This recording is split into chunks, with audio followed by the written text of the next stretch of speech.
Assalamualaikum warahmatullahi wabarakatuh. Perkenalkan, saya Rizky Ananda dengan NIM 251702018. Kali ini saya akan melaksanakan tugas mata kuliah sistem operasi di mana menginstal Ubuntu Linux dengan VirtualBox. Ah, Langsung saja, sebelum penginstalan tentunya teman-teman perlu menyiapkan file aplikasi VirtualBox dan juga ISO dari Ubuntu Linux-nya. Di mana saya sudah menyiapkan filenya di sini. Namun jika teman-teman memerlukan file ini, nanti saya cantumkan pada komen ataupun di deskripsi. Kita langsung saja pada penginstalan VirtualBox.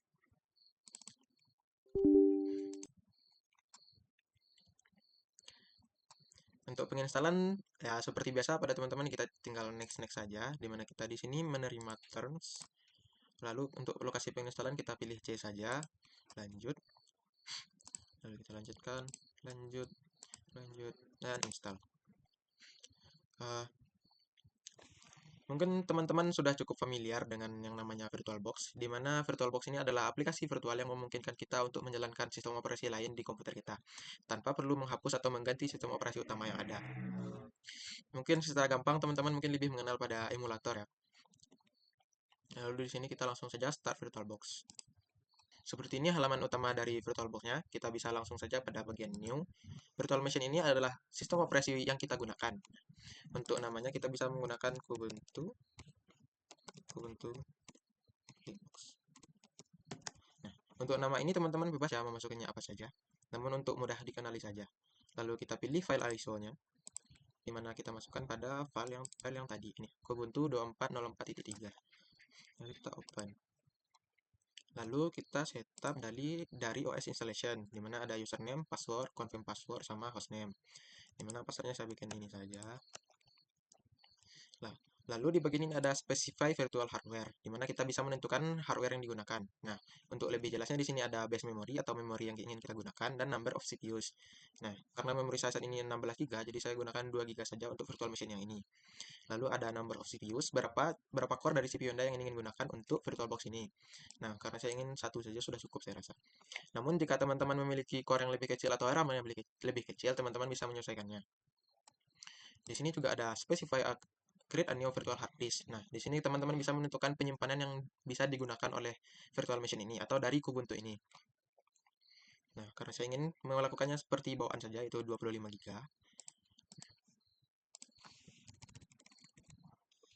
Nah, untuk hostname-nya juga sudah. Lalu kita langsung saja finish jika teman-teman sudah menyelesaikan yang di sini tadi ya. Finish. Setelah itu, maka akan langsung berjalan. Di sini ada powering VM up. Nah, teman-teman bisa tunggu saja. Setelah itu, nah, teman-teman bisa full screen pada bagian ini. Lalu ini bisa di close saja. Di sini ada loading. Jadi tunggu saja. Lalu kita bisa memperbaiki, karena ini ukurannya sangat kecil, teman-teman bisa memperbaikinya pada bagian view. Lalu di virtual screen, lalu pilih di auto scale. Nah, nanti akan seperti ini. Akan tidak terlalu full screen, tapi masih cukup. Jika terlalu full screen, nanti biasanya ada bagian yang terpotong. Jadi cukup sulit. Nah, kita tunggu saja pada bagian ini. Kita tunggu sampai muncul pada halaman utama. Nah, ini halaman utama dari proses penginstalan Kubuntu, di mana di sini kita bisa memilih bahasa dan internet connection. Lalu, di sini ada try Kubuntu, di mana jika kita ingin mencoba saja tidak menginstal secara permanen. Lalu di sini ada install Kubuntu untuk install secara permanen. Untuk bahasanya kita pilih bahasa Inggris saja, lalu kita install Kubuntu. Nah, lalu welcome to Ubuntu installer, lalu ini ada waiting for modules. Nah, kita tunggu saja, dan ini ada bahasa yang kita gunakan, seperti yang tadi di awal ya.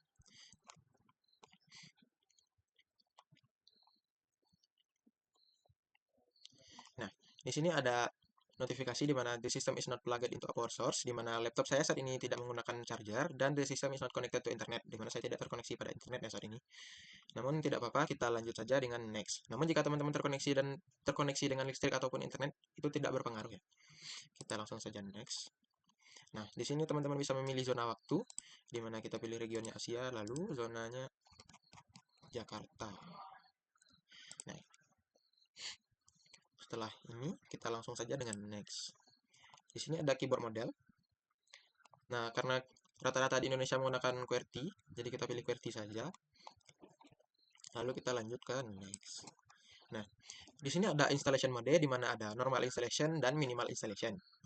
Untuk minimal installation ini kita hanya mendapatkan only desktop environment, jadi cuman untuk sistem desktopnya saja. Untuk normal installation kita mendapatkan beberapa bloatware atau aplikasi bawaan, yaitu web browsers, utilities, office software, games, dan media player. Jadi jika teman-teman menginstal pada normal installation, aplikasi-aplikasi ini akan langsung ada pada saat setelah menginstal. Jadi saya pilih normal saja, lalu kita next.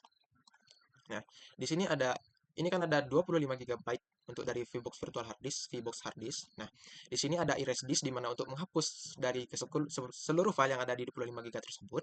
Nah, dan ini ada manual partition. Di mana manual partition ini di mana kita bisa membagi hard disk tadi yang 25 kita berikan tadi, bisa kita bagi dua atau bagi tiga. Namun karena saya hanya untuk demo, jadi saya lakukan untuk erase disk saja ya.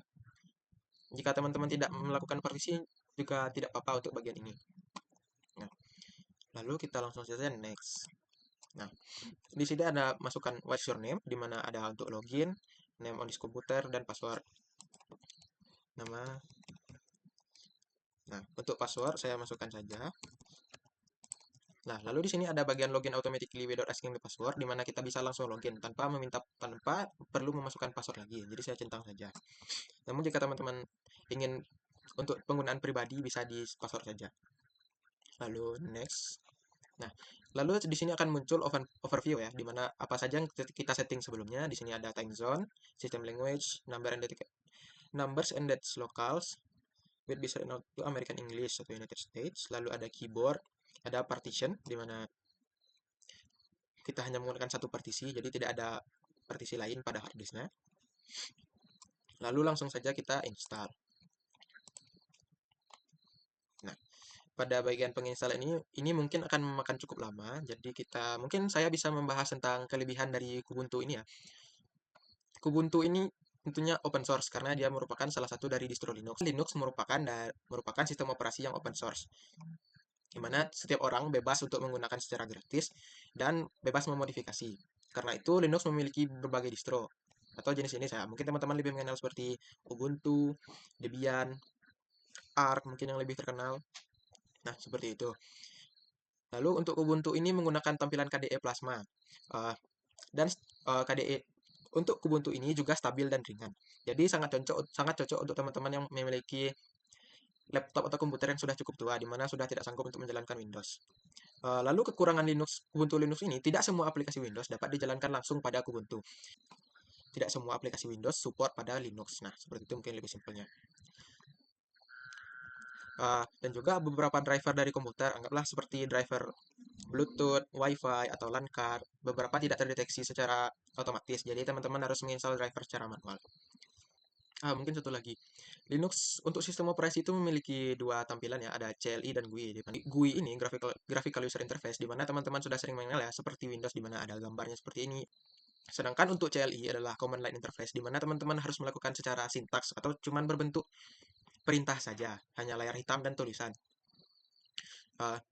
Untuk Ubuntu ini memiliki layanan GUI ya, di mana memiliki tampilan yang cukup mirip dengan Windows, namun memiliki banyak kustomisasi. Dan mungkin seperti Debian memiliki dua tampilan ya, ada CLI dan GUI. Nah, sudah selesai pada proses penginstalan, lalu kita akan diminta untuk melakukan restart pada komputer. Nah, namun karena kita menggunakan VirtualBox, maka yang di restart cukup VirtualBox-nya saja. Jadi kita centang pada restart now, lalu kita done. Maka dia akan otomatis restart. Dan masuk lagi kepada Kubuntu. Di sini karena kita melakukan loading pertama, maka akan memakan waktu yang cukup lama ya. Jadi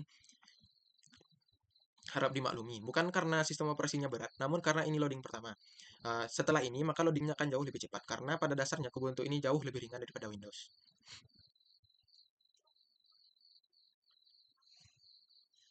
Nah, di sini ada window welcome to KDE Plasma. Kita close saja. Begini tampilan utama pada Kubuntu KDE Plasma. Dimana karena kita memilih pada normal installation, kita memiliki beberapa aplikasi bawaan. Dimana ada file manager, Firefox, firmware update, beberapa game, ada konsol atau CMD ya, mungkin kalau di Windows namanya. Nah, di sini ada LibreOffice. Ya, ini merupakan pengganti daripada Microsoft Office ya, di mana ini ada Word, PowerPoint, Excel. Lalu, Di sini ada report a problem, di mana jika teman-teman menemukan bug atau menemukan error pada Kubuntu kalian, teman-teman bisa mereport di sini, pada bagian report a problem ini. Maka akan tersampaikan kepada developer yang membuat Kubuntu ini. Untuk file manajernya cukup berbeda karena ini menggunakan Dolphin File Manager ya.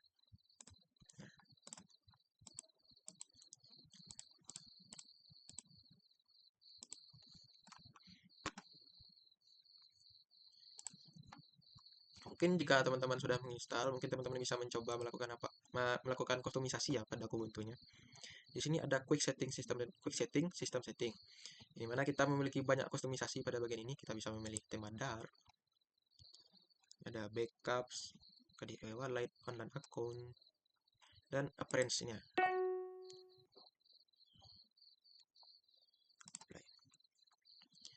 Nah, di sini ada bagian appearance. Nah, di sini ada global theme, application style, plasma style, colors, window decoration.